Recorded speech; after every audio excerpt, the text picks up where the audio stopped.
नमस्कार।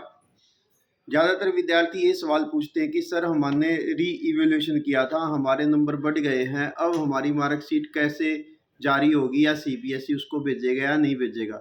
देखिए, आपने अपना नोटिफ़िकेशन ध्यान से नहीं पढ़ा। सीबीएसई ने वहाँ पर एक सर्कुलर जारी किया था और उसमें साफ स्पष्ट बात लिखी है कि जिन भी विद्यार्थियों ने री इवैल्यूएशन किया था या री-वेरिफ़िकेशन कराया है, उसमें नंबर बढ़ गए हैं या नंबर घट गए हैं। तो आपकी ओरिजिनल मार्कशीट आपके विद्यालय में पहुंच चुकी होंगी। आप उससे लीजिए, वो आपकी माँगेंगी जो आपका ओरिजिनल रिजल्ट आया था उसके आधार पर।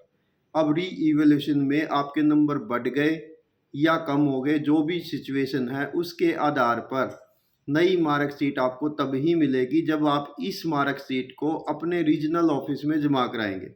ठीक है, अब हरियाणा में 2 रीजनल ऑफिस हैं, 12 डिस्ट्रिक्ट का गुड़गांव है, बाकी के नॉर्थ के डिस्ट्रिक्ट का पंचकुला है।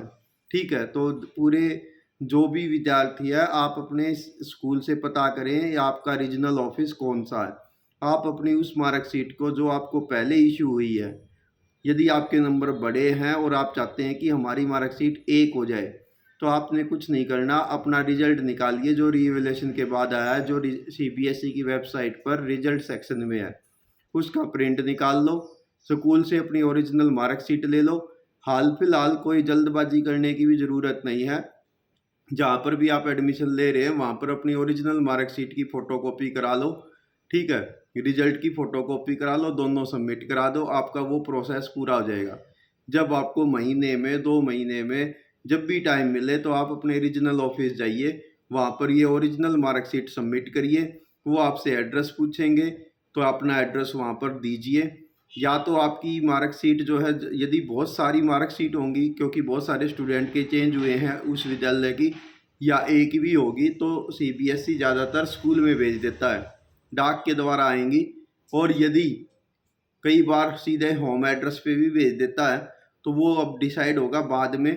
मोटे तौर पर ये होता है कि आपकी जितनी भी मार्कशीट होती हैं वो स्कूल में ही आएंगी, स्कूल वाले भी उस रिकॉर्ड को अपडेट करेंगे और आपको आपकी मार्कशीट हैंड ओवर कर देंगे। अब बात आती है कि इसमें टाइम कितना लगेगा। नॉर्मली जब आप अपनी मार्कशीट वहाँ पर जमा करा देंगे तो लगभग महीना 1.5 महीना मान के चलिए कि आपको ये मिलेगी। तो उसमें एक सुझाव और भी रहेगा, जमा करने से पहले अपनी 5-7 फोटोकॉपी पहले ही करा के रख लेना, क्योंकि उस बिटवीन जो भी आपको ज़रूरत पड़ेगी। एक अपना मार्कशीट का जो ओरिजिनल मार्कशीट आपको मिलेगी स्कूल की तरफ से, उसकी अपनी मोबाइल वगैरह में फ़ोटो कैप्चर करके रखो कि इमरजेंसी में उसकी कहीं ज़रूरत पड़े तो आप उसका रीप्रिंट ले सकें। तब तक आप अपने डिजी लॉकर से रिजल्ट निकाल के वहाँ से भी अपना काम चलाएंगे। सीबीएसई किसी को खुद मार्कशीट नहीं भेजेगी नई, आपने पुरानी जमा करानी है तो ही आपके विद्यालय में आपकी नई मार्कशीट आएगी, या आप जो एड्रेस दे के आएंगे उस पे आएगी। दोनों में से कोई भी एक चांस होगा, मोस्ट प्रोबेबली चांस ये है कि विद्यालय में आएगी। ठीक है, तो बार बार विद्यार्थी सवाल पूछ रहे हैं कि सर हमारी मार्कशीट कब मिलेगी, कब आएगी, सीबीएसई कब जारी करेगी। सीबीएसई ने कुछ नया जारी नहीं करना, उसने रिजल्ट जारी करना था, वो जारी कर दिया है। अब आपने खुद ब खुद आरओ में रीजनल ऑफिस में अपनी मार्कशीट को जमा कराइए। कोई और अतिरिक्त डॉक्यूमेंट नहीं ले जाना, ओरिजिनल मार्कशीट लेके जानी। ठीक है, और ये आपका प्रोसेस रहेगा। Thank you, have a nice day.